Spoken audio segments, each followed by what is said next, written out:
वैसे आप सब लोग स्वागत है हमारे यूट्यूब चैनल में एस वाई सर में।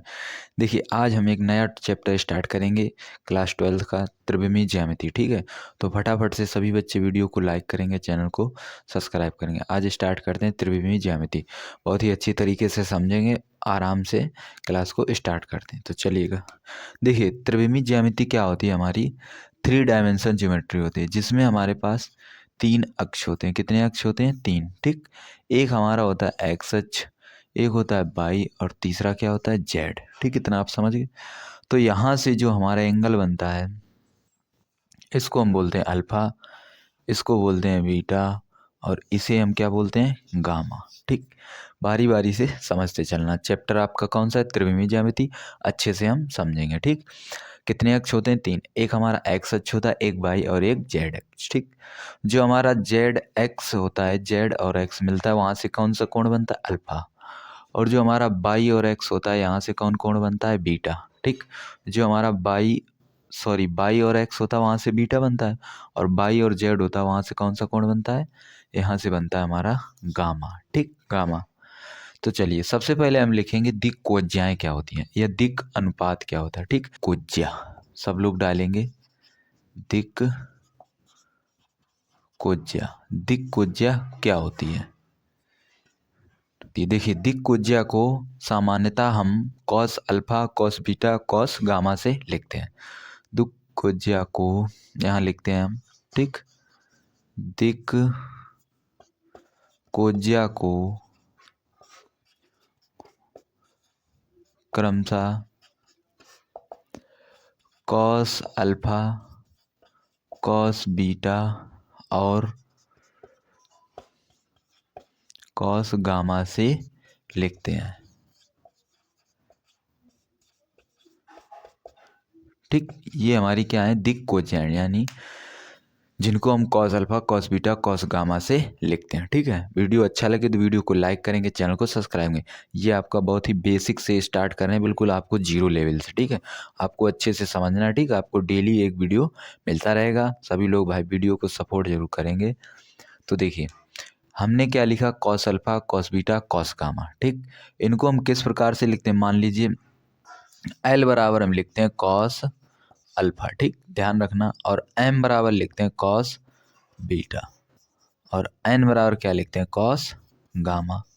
ठीक, ये तीनों बातें हमें याद रखनी है कि एल बराबर क्या होता है, एम बराबर क्या होता है और एन बराबर क्या होता है। तो देखिए एक पॉइंट यहाँ से आता है कि L square plus M square plus N square बराबर कितना होता है? 1।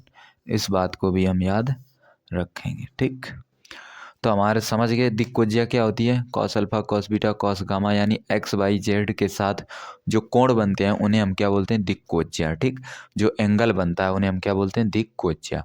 L square plus M square plus N square का मान कितना होता है? 1। बात क्या समझते हैं? ये हमारा पहला पॉइंट था। अब पॉइंट नंबर समझते हैं दूसरा। दूसरा हमारा है दिक् अनुपात। ये हमारा क्या था? दिक् कोज्या। अब अगला पॉइंट है दिक् अनुपात। तो दिक् अनुपात क्या होता है? ऐसे 3 बिंदु जो हमारी इस पॉइंटों को समानुपात करते हैं। अच्छे से समझना। ठीक, ऐसे 3 बिंदु जो हमें एल एम एन को समानुपात करते हैं उन्हें हम रेखा की या रेखा के दिक् अनुपात बोलते हैं। इतना आप समझ गए। मान लीजिए हमने 3 बिंदु माने, लिखते हैं यहाँ पर 3 बिंदु। ठीक, थोड़ा लिखते हैं 3 बिंदु।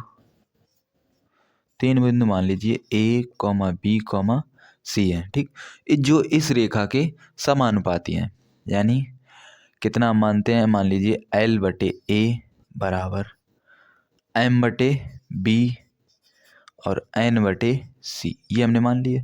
ठीक, बराबर इसके हम मान लेंगे के। क्या मान लिया? के। जहाँ के क्या है? अचर पर लिखेंगे, जहाँ के हमारा क्या है? अचर पर। ठीक, यही 2 पॉइंट समझेंगे और फिर हम 2-4 क्वेश्चन करेंगे। ठीक, तो देखिए हमने क्या माना कि जो 3 बिंदु हैं जो इन बिंदुओं को समानुपात करें वो हमारी रेखा के क्या कहलाते हैं? दिक् अनुपात। मान लीजिए हमने 3 बिंदु माने ए बी सी, जो एल बटे ए, एम बटे बी और एन बटे सी हैं, जिसको मैंने के बराबर मान लिया। तो अगर हम निकालते हैं एल बटे ए, क्या निकालेंगे, एल बटे ए, तो बराबर क्या हो जाएगा के, तो हम बोल सकते हैं एल बराबर क्या आएगा ए के। ठीक, समझते चलना। दूसरा देखेंगे एम बटे बी बराबर क्या होता है के, तो एम बराबर क्या आएगा बी और के। ठीक, तीसरा देखते हैं हमारा क्या है, तीसरा हमारा है एन बटे सी बराबर है के, तो हम बोल सकते हैं एन बराबर क्या आएगा सी के। ठीक, अब देखिए ये बिंदु निकाल लिए, यहाँ से हमारा क्या रिलेशन क्या आएगा, संबंध। तो देखते हैं इस पॉइंट को उठाते हैं, क्या लिखा है L square M square N square बराबर 1, तो यहाँ लिखते हैं L square plus M square plus N square बराबर 1। अब देखिए एल, तो एल का मान हमारा कितना है ए के, स्क्वायर है तो स्क्वायर जरूर लगाएं, ए के। एम कितना है, ये सभी मान हम रखेंगे, तो यहाँ पर है बी के स्क्वायर प्लस एन हमारा कितना है, एन हमारा है सी के, तो यहाँ ब्रैकेट लगा के लिखेंगे सी के स्क्वायर बराबर 1। यहाँ से स्क्वायर करेंगे तो स्क्वायर के स्क्वायर बी स्क्वायर, फिर यहाँ क्या आएगा के स्क्वायर सी स्क्वायर के स्क्वायर बराबर 1। यहाँ से हमारे में कॉमन क्या मिल रहा है बताइए, तो के स्क्वायर कॉमन है, तो क्या आएगा A square plus B square plus C square बराबर 1। तो के स्क्वायर बराबर हम बोल सकते हैं 1 अपॉन, देखिए यहाँ से आएगा 1 अपॉन में क्या आएगा A square plus B square plus C square. तो के बराबर क्या आएगा प्लस माइनस अंडर रूट में, एक मिनट यहाँ से लिखते हैं 1 अपॉन अंडर रूट में क्या आएगा A square plus B square plus C square. ठीक, क्योंकि 1 का अंडर रूट 1 ही होता है, तो इसलिए हमने इस प्रकार से लिखा। तो ये हमारा आया के। देखिए ये तो हमारा के आया, मैंने बिंदु क्या माने थे ए बी सी, तो हमारे जो ए बी सी हैं उसके दिक् अनुपात क्या आएंगे, तो हमारे उसके दिक् अनुपात आएंगे। देखिए यहाँ पर हम लिखते हैं इस प्रकार से, क्या लिखेंगे कि ए बटे अंडर रूट में कौन सा आएगा A square plus B square plus C square, comma B बटे क्या आएगा यही A square plus B square plus C square, comma C बटे क्या आएगा, सी बटे हमारा यही आएगा under root A square plus B square plus C square. तो ये हमारे क्या हैं, तो अब आप समझ गए होंगे ये हमारे क्या थे, cos alpha cos beta cos gamma, दिक्कोज्या, दिक् अनुपात क्या आए हैं ए बटे under root A square plus B square plus C square, इसी प्रकार से बी, इसी प्रकार से सी, किस प्रकार से जो हमने बिंदु माने थे। तो अब इन चेक करते रहेंगे। ठीक है, तो चलिए क्वेश्चन को अब हम देखते हैं। ठीक है, तो चलिए देखिए पहला क्वेश्चन है, यदि एक रेखा x, y और z अक्षों के साथ 45 अंश 135 अंश और 90 अंश के कोण बनाती है तो इसकी दिक् को ज्ञात कीजिए। ठीक, एक रेखा है जो हमारी x y z अक्षों के साथ, देखिए क्वेश्चन को आप लोग नोट कर लेना। ठीक, हमने बता दिया आपको, यहाँ से हमारी x y z के साथ, ये हमारा x है, ये हमारा y है और ये हमारा z है, जो अक्षों के साथ 45 135 और 90 अंश का कोण बनाती है। मान लीजिए ये हमारा कितना है 45, ठीक, एक, और ये हमारा कितना है 135 और ये हमारा कितना है 90, इस प्रकार से। ठीक, तो हम मानते हैं कि मान लीजिए cos alpha comma cos beta और कॉस गामा इस प्रकार से दिए जाते हैं। तो मान लीजिए पहला हमको दिया गया कॉस अल्फा, और अल्फा कितना है 45, तो कॉस 45 मानेंगे एल बराबर। ठीक, दूसरा क्या मानेंगे एम बराबर कॉस बीटा, और बीटा हमारा कितना है 90, ये हम बीटा इधर भी मान सकते हैं। ठीक, जो आपको सही लगे, क्रम से कोई दिक्कत नहीं। एन बराबर क्या है कॉस गामा, और कॉस गामा हमारा कितना है 135। तो देखिए किस प्रकार से मान निकालेंगे, कॉस 45 का मान कितना होता है 1/√2, कॉस 90 का मान कितना होता है 0। ठीक, यहाँ पर देखिए थोड़ा सा क्रम गलत है, यहाँ पर आपका ये इधर आएगा 135 और इधर आएगा आपका 90, इस प्रकार से। ठीक, अभी आप ये मत देखना कि यहाँ पर इतने अंश का कोण बनाए, ये हो सकता है गलत बनाओ, बट आपको इस प्रकार से समझना है। ठीक, तो देखिए तो यहाँ हमारा कितना आएगा 135 आएगा और यहाँ हमारा कितना आएगा 90। ठीक, तो देखिए कॉस 35 का मान होता है -1/√2, कॉस 90 का मान होता है 0। तो इस प्रकार से हमारे जो आंसर आए वो क्या है 1/√2 कॉमा -1/√2 और कॉमा 0।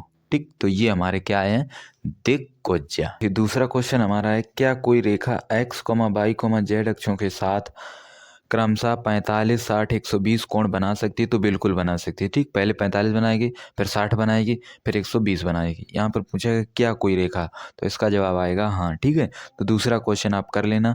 तीसरा क्वेश्चन देखिए पढ़ते हैं।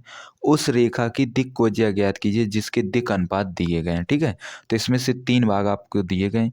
ये आपका क्वेश्चन नंबर है तीसरा, जिसमें हम पहला पार्ट आपका करते हैं। क्या बोला गया?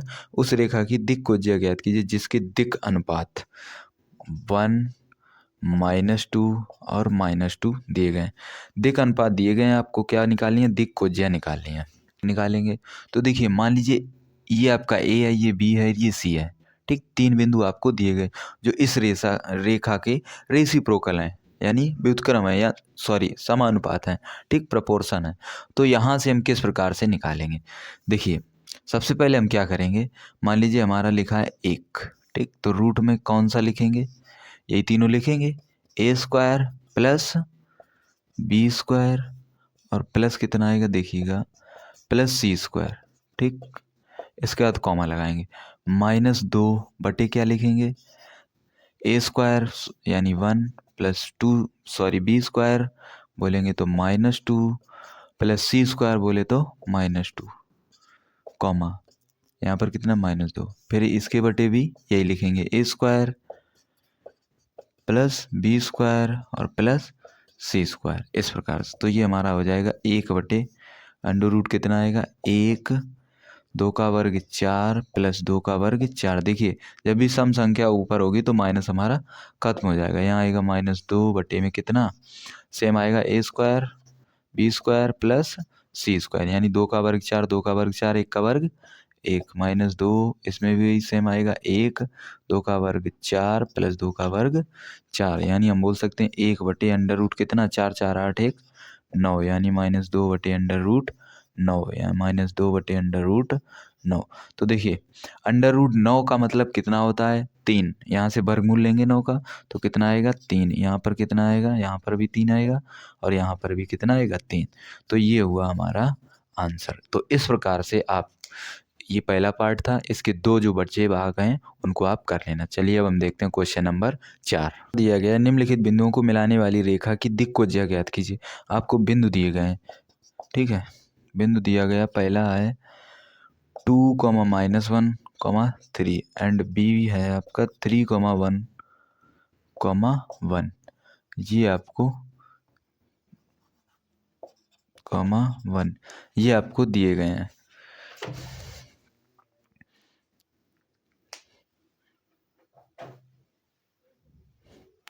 तो यहाँ से मुझे निकालने हैं दिक् कोज्या। तो सबसे पहले 2 बिंदु दिए गए, इसको हम घटाएंगे। किस प्रकार से निकालेंगे? तो देखिए, सबसे पहले x2 - x1 करेंगे, x2 - x1, फिर y2 - y1, z2 - z1, इस प्रकार से। तो x2 - x1 यानी 3 - 2 बराबर 1। इसके बाद y2 - y1 यानी 1 माइनस और -1 पहले से, तो प्लस हो जाएगा, कितना आएगा? 2। इसके बाद z2 - z1 यानी 1 माइनस z2 बोले तो 3, यानी -2। ठीक, तो हमारे जो बिंदु आए हैं, यानी पॉइंट जो हमारे बिंदु आए हैं उनको हम क्या लिखेंगे? जो बिंदु आए हैं वो आए 1, 2, -2। ठीक, इनका मुझे निकालना है। तो 1 बटे कितना आएगा? देखिए, रूट में क्या आएगा? 1 का वर्ग प्लस 2 का वर्ग और प्लस -2 का वर्ग, कॉमा 2 बटे क्या आएगा? √ में 1 का वर्ग और प्लस 2 का वर्ग और प्लस माइनस के 2 का वर्ग। इसी प्रकार से -2 बटे भी लिख देंगे। ठीक है, सेम टू सेम उसी प्रकार से क्वेश्चन है जैसा अभी आपने ऊपर देखा था, -2 का स्क्वायर। तो देखिए, यहाँ से अब थोड़ा सा डायरेक्ट करेंगे। देखिए, 2 का वर्ग 4, 2 का वर्ग 4 और 1 का वर्ग 1, 4, 4, 8 और 1, 9। ठीक, इतना थोड़ा सा हम डायरेक्ट करते हैं, जिससे आप लोगों ने अभी देखा था अगला क्वेश्चन उसी टाइप से बिल्कुल। 2 का वर्ग 4, 2 का वर्ग 4, तो 4, 4, 8 और 1, 9। यहाँ कितना आएगा? यहाँ पर भी कितना आएगा? 9, क्योंकि 2 का वर्ग 4, 2 का वर्ग 4 और 1 का वर्ग 1, 4, 4, 8 और 1, 9। तो इसका जो आंसर आएगा, 9 का वर्गमूल लेंगे तो कितना आएगा? 3, और यहाँ पर 2/3 और यहाँ आ जाएगा -2/3। तो ये हुआ हमारा आंसर। ठीक है, तो आज की क्लास में हमने क्वेश्चन नंबर 4 तक देखे। ठीक, इसका मैंने पहला भाग बता दिया, इसमें 2 पार्ट और होंगे, आप लोग आसानी से सॉल्व कर लेना। और आपको अगर कुछ भी अगर आपका डाउट हो तो कमेंट में ज़रूर पूछेंगे। ठीक, इस वीडियो को ज़्यादा से ज़्यादा बच्चों का तक शेयर करेंगे, इसका आपको डेली पार्ट मिलता रहेगा। ठीक, तो